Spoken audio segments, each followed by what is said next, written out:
పరిసర ప్రాంత ప్రజలకు శుభవార్త. ప్రార్థనాశక్తి తైలాభిషేక ఆరాధన ప్రతి నెల మొదటి బుధవారం. సమయం ఉదయం 10 గంటల నుండి. NK highway grounds, Autonagar, Gudem highway bypass road, Tadepalligudem. ప్రార్థనాశక్తి తైలాభిషేక ఆరాధన ప్రతి నెల మొదటి గురువారం. సమయం ఉదయం 10 గంటల నుంచి. స్థలం తూర్పుగోదావరి జిల్లా, అమలాపురం దగ్గర, ఉప్పలగుప్తంలో. ప్రార్థనాశక్తి తైలాభిషేక ఆరాధన ప్రతి నెల మొదటి శుక్రవారం. స్థలం అడబాల గార్డెన్స్, ఎల్ఎన్టీ బిల్డింగ్స్ పక్కన, పెంకులపాడు రోడ్డు, పాలకొల్లు. విజయవాడ పరిసర ప్రాంత ప్రజలకు శుభవార్త. ప్రార్థనాశక్తి తైలాభిషేక ఆరాధన ప్రతి నెల మొదటి శనివారం. సమయం ఉదయం 8 గంటల నుండి. స్థలం బొబ్బూరి గ్రౌండ్స్, భవానీపురం, పున్నమి ఘాట్, విజయవాడ. ప్రార్థనాశక్తి తైలాభిషేక ఆరాధన డిసెంబర్ 7 ఆదివారం. సమయం సాయంత్రం 5:30 స్థలం ఎన్ఆర్సీ గార్డెన్, ముసాపేట్, పిల్ల నంబర్ 842, కుకట్పల్లి. ప్రార్థనాశక్తి తైలాభిషేక ఆరాధన ప్రతి నెల 2వ మంగళవారం. సమయం ఉదయం 10 గంటల నుండి. Sri convention hall, CR Reddy women's college, Vatluru, Eluru. ప్రార్థనాశక్తి తైలాభిషేక ఆరాధన ప్రతి నెల 2వ బుధవారం. సమయం ఉదయం 9 గంటల నుండి. స్థలం airport road, quarry market, Renuka apartment దగ్గర, రాజమండ్రి. ప్రార్థనాశక్తి తైలాభిషేక ఆరాధన ప్రతి నెల 2వ గురువారం. సమయం ఉదయం 10 గంటల నుండి. స్థలం సుబ్బలక్ష్మి కళ్యాణ మండపం, railway new colony, Srikanya theatre, Visakhapatnam. ప్రార్థనాశక్తి తైలాభిషేక ఆరాధన ప్రతి నెల 2వ శుక్రవారం. సమయం ఉదయం 10 గంటల నుండి. స్థలం కాపు కళ్యాణ మండపం, ఎన్ఎఫ్సిఎల్ రోడ్, ఆర్టీఓ ఆఫీస్ పక్కన, ఆర్ఆర్ నగర్, కాకినాడ. ప్రార్థనాశక్తి తైలాభిషేక ఆరాధన ప్రతి నెల 2వ శనివారం. సమయం ఉదయం 10 గంటల నుండి. స్థలం కూరగాయల మార్కెట్ ఎదురుగా, government degree college road, Ravulapalem. Yesayya నామములో మీకు వందనాలు తెలియపరుస్తూ ఉన్నాను. ప్రియులరా, ఈ దినము కొరకు దేవుడు సిద్ధపరిచిన వాగ్దానాన్ని మనం స్వాధీనపరచుకుందాం. పరిశుద్ధ గ్రంథంలో నుండి కీర్తన గ్రంథము 128వ అధ్యాయము 3వ వచనం ద్వారా ప్రభు మిమ్మల్ని దర్శిస్తూ ఉన్నారు. Psalms 128 verse 3. కీర్తన 128వ అధ్యాయము 3వ వచనంలో 2వ లైన్ మనం చూస్తే, నీ భోజనం బల్ల చుట్టూ నీ పిల్లలు ఒలీవ మొక్కల వలె ఉందరు. నీ భోజనం బల్ల చుట్టూ నీ పిల్లలు ఒలీవ మొక్కల వలె ఉందరు. ప్రియులరా, బలమైన ఆశీర్వాదం దేవుడు ఈరోజు నీకు ఇస్తూ ఉన్నాడు. నీ యొక్క భోజనం బల్ల చుట్టూ నీ పిల్లలు ఒలీవ మొక్కల వలె ఉంటారని దేవుడు వాగ్దానం అనుగ్రహిస్తూ ఉన్నాడు. నీ కుటుంబంలో సమాధానం లేదని బాధపడుతున్నావా? బిడ్డలు దూరంగా ఉన్నారు అని బాధపడుతున్నావేమో, లేకపోతే బిడ్డలు మేము కలిసి మాట్లాడుకునే ఛాన్స్ లేదు, లేకపోతే మేము కనీసం ఒక ప్రాబ్లం అయింది, తిరిగి మరలా మేము కలవలేదు. పరిస్థితి, మా ఇంట్లో ఉన్నటువంటి పరిస్థితులు కొన్ని కొత్త మనుషులు మా ఇంట్లోకి రావటం వల్ల, లేకపోతే వేరే మాటల వల్ల మా పిల్లలకి మాకు సమాధానం లేదు, లేకపోతే మాకు నెమ్మది లేదు, ఏదో ఒక పీస్ లేకుండా ఉన్నటువంటి ఆ స్థితిలో నీవు వేదన పడటం ప్రభు చూశారు. ప్రార్థిస్తున్నావు కదా, ఆ ప్రార్థన దేవుడు ఆలకించారు కనుకనే పరిస్థితులు, సాతానుడు నీ పిల్లల్ని నిన్ను దూరం చేసినా, నీ పిల్లల మధ్య సమాధానాన్ని కూడా దూరం చేసినా, అందరిలో ఐక్యతను దేవుడు అనుగ్రహించబోతూ ఉన్నాడు. మీ పిల్లలు మీరు కలిసి ఆనందముగా ఒకచోటే కూర్చుని భోజనము చేస్తారు. ఇది అద్భుతమైనటువంటి వాగ్దాన ఆశీర్వాదం అనమాట. నిజమా? నా పెద్ద కొడుకు వస్తాడా? నా కుమార్తె మా ఇంటికి వస్తుందా? నాకు దూరం అయిపోయింది, నీ ఇంటికి వస్తే ఒట్టనే వెళ్ళిపోయింది, మరలా నీతో మాట్లాడతానా, నీ ముఖం చూస్తానా, నువ్వు నా ముఖం చూస్తావా, ఇంత పెద్ద గొడవలు అయిపోయినాయి, మరలా మా కుటుంబంలో ఐక్యత వస్తుందా అని అనుకుంటావు కదా. దేవుడు మరలా మంచి దినాన్ని అనుగ్రహించబోతున్నాడు. అందుకనే ఈరోజు నీ ప్రార్థన ఆలకించి మరలా మీ కుటుంబంలో సమాధానం ఎట్లా వస్తుందంటే అది దేవుని ఆత్మ ద్వారా వస్తుందన్నమాట. మరలా చదువుతున్నాను చూడండి. నీ భోజనం బల్ల చుట్టూ నీ పిల్లలు ఒలీవ మొక్కల వలె ఉందరు. ఒలీవ మొక్క యొక్క విశిష్టత ఎలా ఉంటుందో అంత దీవెనగా, సమాధానముగా మీ పిల్లలు మీకోసం ఆలోచిస్తున్నారు. నిజంగా ఆలోచిస్తారా? నా కోసం నా కుమార్తె ఆలోచిస్తుందా? మా అల్లుడు ఆలోచిస్తాడా? నా కుమార్తె ఆలోచిస్తుందా? నా కోడలు ఆలోచిస్తుందా అని అనుకుంటున్నామేమో. నీ బిడ్డలు నీ కోసం ఆలోచిస్తున్నారు. వారి కొరకు నువ్వు ఆలోచిస్తున్నావు. మీ మధ్య దేవుడు ఉన్నాడు. పరిస్థితులు భయంకరంగా కనబడినా కానీ దేవుడు గొప్ప కార్యం మీ ఇంట్లో చేయబోతున్నాడు. మరలా ఒక బలమైన సమాధానం మీ ఇంటికి రాబోతూ ఉంది. ఆస్తుల మధ్య గొడవలు అయి ఉండొచ్చు, లేకపోతే తగాదాలు, సరిహద్దుల్లో, భూమి పంపకాల్లో ఎన్నో శ్రమల్లో మీరు ఇరుక్కుపోయారు కదా. మీ కుటుంబానికి దేవుడు ఈ వాగ్దానం ద్వారా గొప్ప మాట ఏంటంటే, గొప్ప సమాధానం మీ ఇంటికి రాబోతూ ఉంది, గొప్ప ఆశీర్వాదం రాబోతూ ఉంది. ఎంత బలమైన మాట అంటే, నీ భోజనం బల చుట్టూ నీ పిల్లలు ఒలీవా మొక్కల వలె ఉందరు. దేవునికి మహిమ కలుగును గాక. నీ భోజనం బల చుట్టూ నీ పిల్లలు ఒలీవ మొక్కల వలె ఉంటారు. అంటే కలిసి భోజనం చేయటం అనేది గొప్ప సహవాసాన్ని సూచిస్తూ ఉంది. మీ ఇంటికి సమాధానము, సహవాసం దేవుడు అనుగ్రహిస్తున్నాడు. మరలా మొదటి ప్రేమ మరలా మీరు కలిగి కుటుంబం అంతా ఐక్యతతోటి మీరు ముందుకెళ్తారు. ఆత్మ మీకు తోడైండును గాక. ఆమేన్. వాక్య భాగంలోకి వెళ్దాం. బైబిల్ తెరవండి. కొద్ది నిమిషాలు దేవుని వాక్యాన్ని ధ్యానం చేసుకుందాం. నిర్గమకాండము 2వ అధ్యాయము 23వ వచనం చదివి సహాయం చేయండి. Exodus chapter 2 verse 23, 24, 25. అలాగున అనేక దినములు జరిగిన మీదట ఐగుప్తు రాజు చనిపోయాను. ఇశ్రాయేలీయులు తాము చేయుచున్న వెట్టి పనులను బట్టి నిట్టూర్పులు విడుచుచు మొర్రపెట్టుచుండగా తమ వెట్టి పనులను బట్టి వారు పెట్టిన మొర దేవుని యొద్దకు చేరెను. కాగా దేవుడు వారి మూలుగును విని అబ్రహాము ఇస్సాకు యాకోబులతో చేసిన నిబంధనను జ్ఞాపకము చేసుకొనెను. దేవుడు ఇశ్రాయేలీయులను చూచెను. దేవుడు వారి యందు లక్ష్యముంచెను. దేవునికి మహిమ కలుగును గాక. హల్లెలూయా చెప్పండి. ఇంకా గట్టిగా హల్లెలూయా చెప్పండి.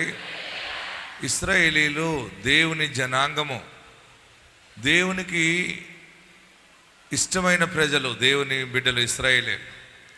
వారు కొన్ని పరిస్థితులను బట్టి ఐగుప్తు దేశంలో ఉండిపోవటం జరిగింది.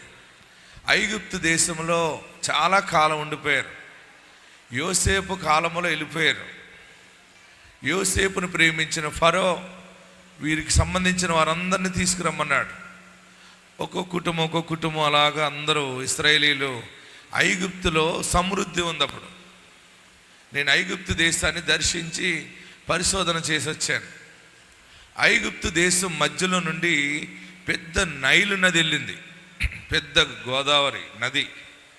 ఆ నైలు నది ఐగుప్తు దేశం మధ్య నుండి వెళ్ళటం ద్వారా అక్కడ పాడి పంటలు బాగా పండుతూ ఉండేవి.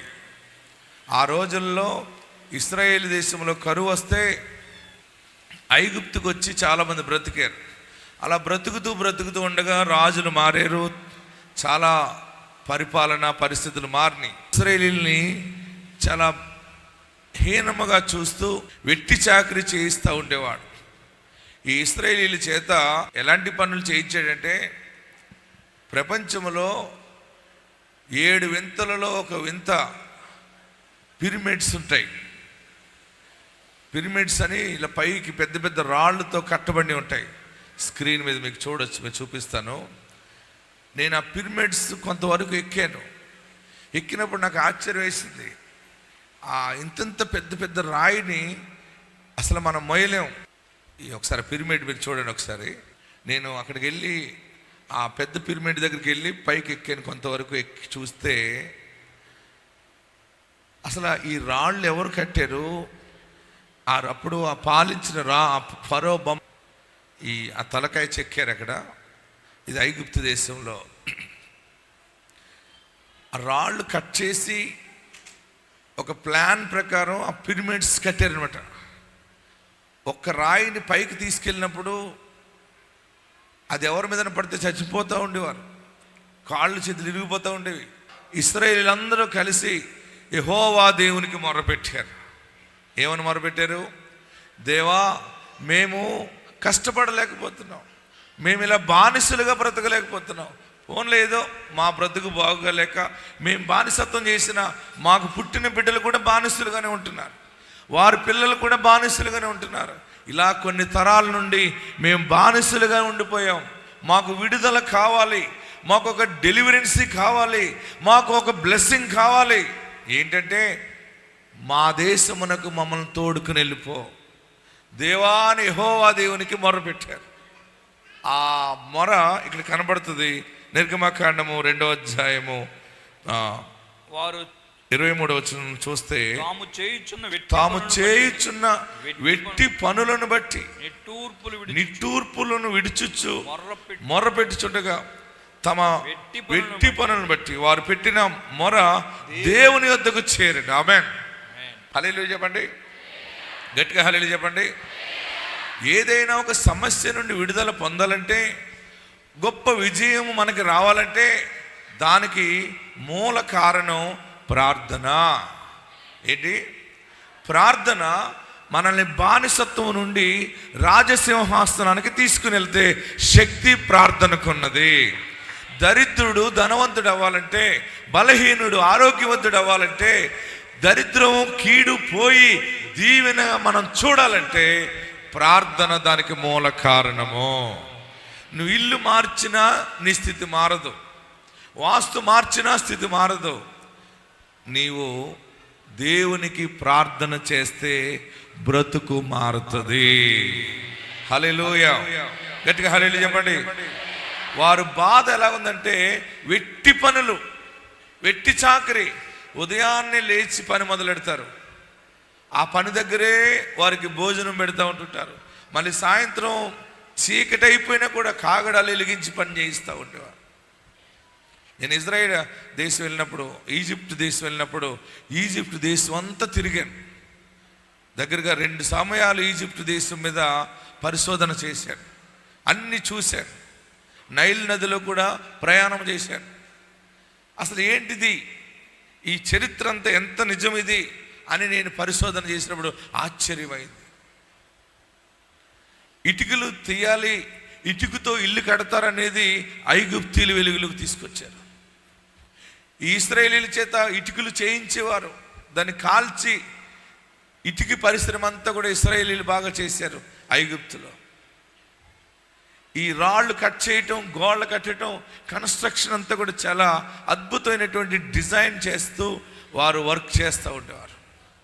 ఎంత చేసినా మనకు విలువ లేదు. ఈ కట్టడాలు ఏదో, మనకున్న జ్ఞానం ఏదో, మన బలం ఏదో మన దేశంలో మనం ఉపయోగించుకుంటే మనము పైకి వస్తాం, మన పిల్లలు పైకి వస్తారు కదా అని వారి జ్ఞానం తెలుసుకుని మనల్ని శ్రమలో నుండి ఎవరు బయట పాడేస్తారు? పరమ తండ్రే బయట పాడేయాలి. ఆమేన్, హల్లెలూయా. వారు ఏం చేశారంటే మూలుగుతూ ఉన్నారు. పని చేసినప్పుడు కూడా, దేవా ఎప్పుడు ఇంకా ఎంతకాలం బాబు, ఎంతకాలం అని ఏడుస్తూ ఉన్నారు. వారు జిగట మంటి పనిలోను, ఇటుకల పనిలోను, పొలములో చేయు ప్రతి పనిలోను. చూడండి, ఇవన్నీ కూడా మొదటి అధ్యాయము 14 వచనంలో వారు చేసిన పనులన్నీ ఉంటాయి. మనము కఠిన సేవ చేయిస్తూ వారి ప్రాణం ఇసిగించి, బాగా గమనించండి, ఎంత పనైనా చేయొచ్చు, ఎంతైనా కష్టపడవచ్చు. ఆ కష్టము మన కుటుంబానికి కలిసి వచ్చేలాగుంటే తృప్తి ఉంటుంది. నువ్వు కష్టపడిన కష్టం అంతా నీ బిడ్డకి ఆస్తి సమకూర్చబడితే సంతోషం ఉంటుంది. నీ కష్టమంతా కూడా ఎవరికో దారబోస్తే నీకు నెమ్మది ఉండదు.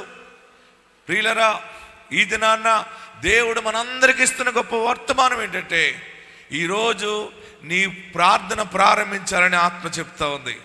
ప్రార్థన అనగా దేవునితో మాట్లాడుట. ప్రార్థన అంటే ఏంటి? పరమ తండ్రితో మాట్లాడటమే. ప్రార్థన అంటే, నీకు అన్యాయం జరిగిందనుకో, నీకు న్యాయం జరగాలని కోరుకుంటున్నావు అనుకో, నువ్వు కళ్ళు మూసుకుని యేసయ్యా నాకు న్యాయం చేయి బాబు అని అడగటమే ప్రార్థన. ఎందుకంటే ఆయన న్యాయాధిపతి. ఒక వైద్యుడి దగ్గరికి ఒక రోగి వెళ్ళినప్పుడు ఆ రోగి వైద్యుడిని ఏమడుగుతాడు? వైద్యుడిని ఏం ఆశ్రయిస్తాడు? నాకు ఆరోగ్యం దయచే వైద్యుడా, నాకు మంచి మెడిసిన్ ఇవ్వండి, త్వరగా నేను కోలుకోవడానికి చేయండి. ఒక ధనవంతుడి దగ్గరికి ఒక నిరుపేద వెళ్ళి అడిగితే ఏమడుగుతాడు? నీ ధనములో కొంత ధనము నాకు ఇస్తే నేను బాగుపడతానయ్యా అని అడుగుతాడు. మనం నమ్మిన దేవుడు ధనవంతుడై ఉన్నాడు.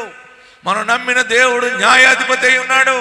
మనం నమ్మిన దేవుడు గొప్ప పరమ వైద్యుడిగా ఉన్నాడు. బాగు చేయి బాబు, విడుదల చేయి బాబు, న్యాయం జరిగించని అడిగితే ఆయన త్వరగా న్యాయము జరిగిస్తాడు. హల్లెలూయా చెప్పండి, గట్టిగా హల్లెలూయా చెప్పండి. మనలో ప్రార్థన చాలా అవసరమై ఉన్నది. ఇశ్రాయేలీలు వారు మూలుగు, వారు ప్రార్థన చేస్తే దేవుడు ఏం చేశాడు తెలుసా? పైనుండి దిగొచ్చాడట. చదవండి, అక్కడ వాక్యం ఉంది పరిశుద్ధ గ్రంథంలో మనం చూస్తూ ఉన్నప్పుడు 7వ వచనం దగ్గర నుంచి చదవండి. మరి యెహోవా ఇట్లా నేను వెంటనే మోషేని ఏర్పరచుకుని మోషేతో మాట్లాడుతున్నాడు దేవుడు. నేను ఐగుప్తులోనున్న నా ప్రజల బాధను నిశ్చయముగా చూచితిని. పనులలో తమను కష్టపెట్టు వారిని బట్టి వారు పెట్టిన మొరను వింటిని. వారి దుఃఖములు నాకు తెలిసే ఉన్నవి.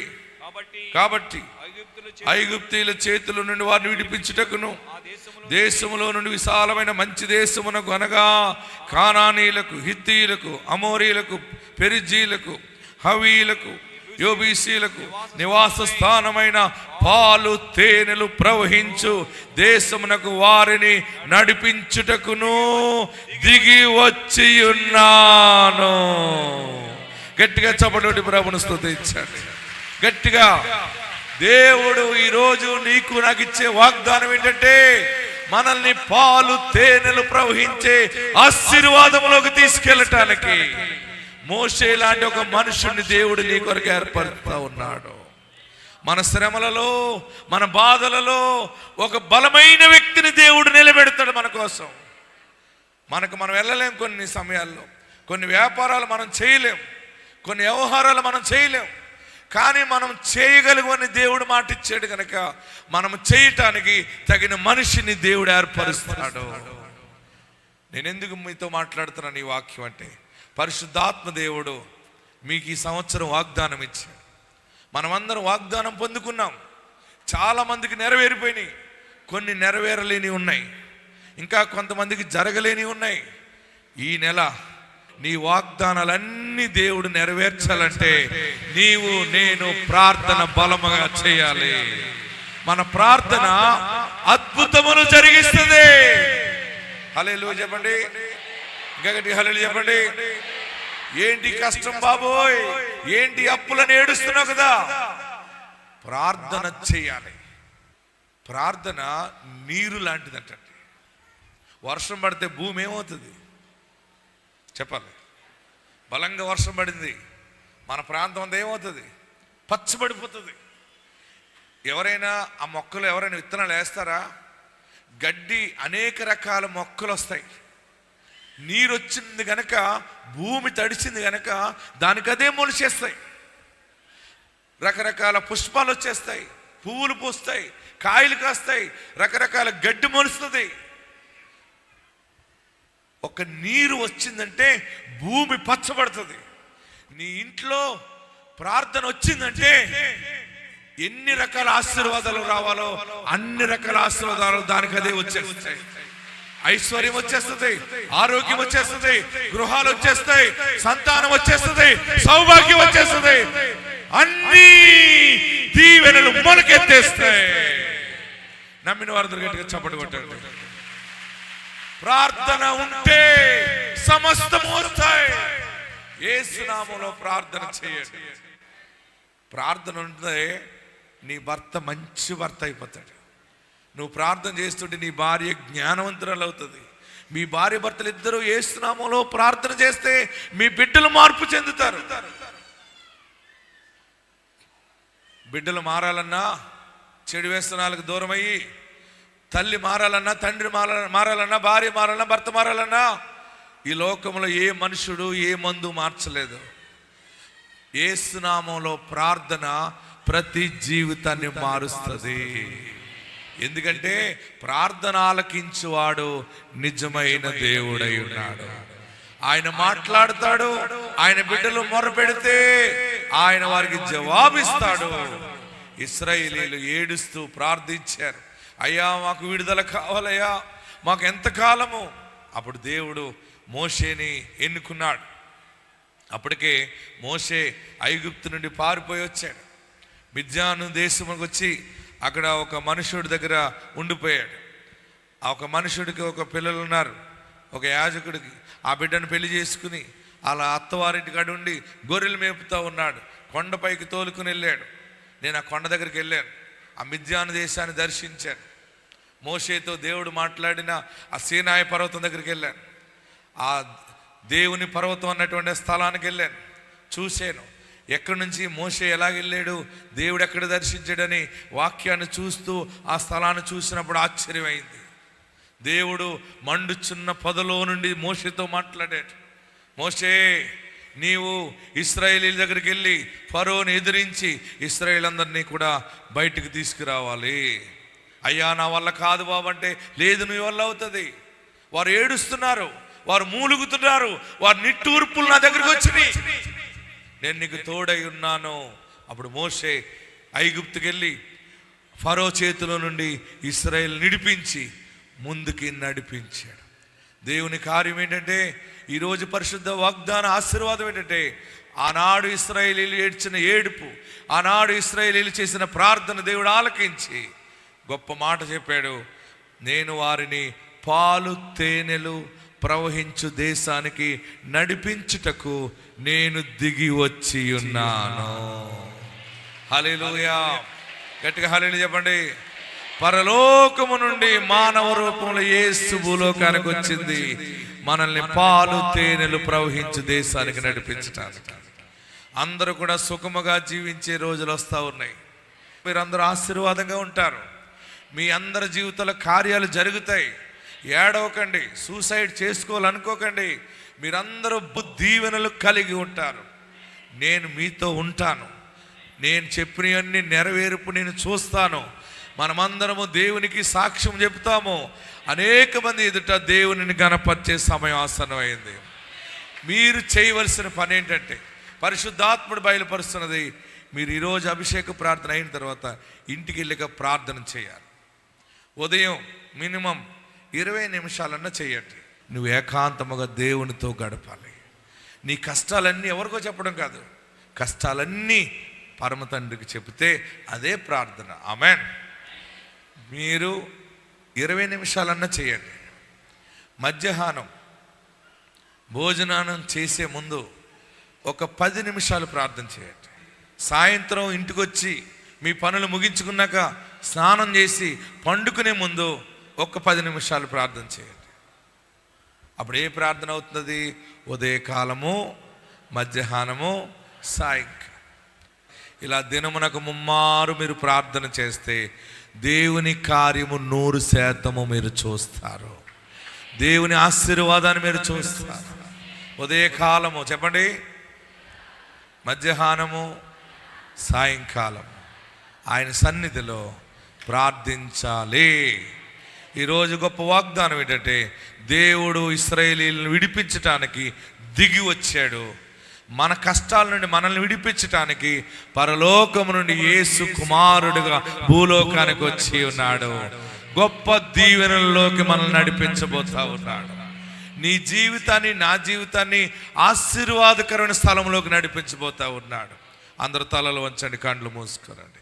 ఎక్కడున్నవారు అక్కడ తలలు వంచండి. దేవా, మొర ఆలకించువాడా, యేసు ప్రార్థన ఆలకించువాడు. ఎలుగెత్తి ప్రార్థన చేయండి. యేసయ్యా అని అడగండి, ఏం కావాలో అడగండి, ప్రార్థన చేయండి. ఆశ్చర్యమైన కార్యాలు జరిగించేవాడా, గొప్ప కార్యాలు జరిగించండి. ప్రార్థిస్తూ ఉన్నాం. గర్భఫలాలు లేని వారికి గర్భఫలాలు దయచేయండి. వివాహం కాని వారికి వివాహం జరిగించండి. ప్రభువా, గృహాలు లేని వారికి సొంత గృహాలు దయచేయండి. ప్రార్థిస్తూ ఉన్నాం. ప్రతి ఇంటి మీద నీ అభిషేకాన్ని అనుగ్రహించండి. వ్యాపారాలు అభివృద్ధి లేని వారికి వ్యాపారాలు అభివృద్ధిని దయచేయండి. పాడి పంటల్లో అభివృద్ధి లేని వారికి అభివృద్ధిని దయచేయండి. ఆస్తి లేని వారిని ఆస్తికర్తలుగా చేయి ప్రభువా. ప్రార్థిస్తూ ఉన్నాం. అప్పులు బాధల్లో ఉండి నలిగిపోతున్న వారు ఉన్నారు, వారికి ఐశ్వర్యాన్ని దయచేయండి. అన్ని విషయాల్లో దీవెన దయచేయండి. ప్రార్థిస్తున్నాం. చీకటి శక్తుల చేత, దైవ శక్తుల చేత ఎందరూ పీడించబడుతున్నారో, ఎందరో శోధించబడుతున్నారో, యేసు నామములో విడుదల ప్రకటిస్తా ఉన్నాం. యేసు నామములో కీడు దూరమవునుగాక. ప్రతి బిడ్డల్ని నిశ్చయముగా మీరు ఆశీర్వదించండి. రోగులున్నారు, బలహీనులున్నారు. నీ పరిశుద్ధ రక్తంతో కడిగి శుద్ధినిగా చేయండి. దైవిక స్వస్థత దయచేయండి. అందరి మీద నీ ఆత్మాభిషేకము దయచేయండి. ఒంటరిగా ఉన్నామని ఏడుస్తున్న వారు ఉన్నారు, నీ సంరక్షణ వారికి దయచేయండి. ఉద్యోగం లేని వారికి ఉద్యోగములు దయచేయండి. ప్రభువానికి వందనాలు. రక్షణ లేక ఏడుస్తూ ఉన్నవారు ఉన్నారు, రక్షణ భాగ్యము దయచేయండి. శుభకార్యాలు జరగాలని ఎదురు చూస్తున్న వారి పట్ల కార్యములు జరిగించండి. ఏ పనులు జరగాలని టీవీ పరిచర్యలు విత్తనాలు విత్తుతున్నారో ఆ కార్యములు 100% సఫలము దయచేయండి. నీ దీవెన దయచేయండి, నీ వెలుగు దయచేయండి. యేసు నామములో అడుగుచున్నాం తండ్రి, ఆమేన్.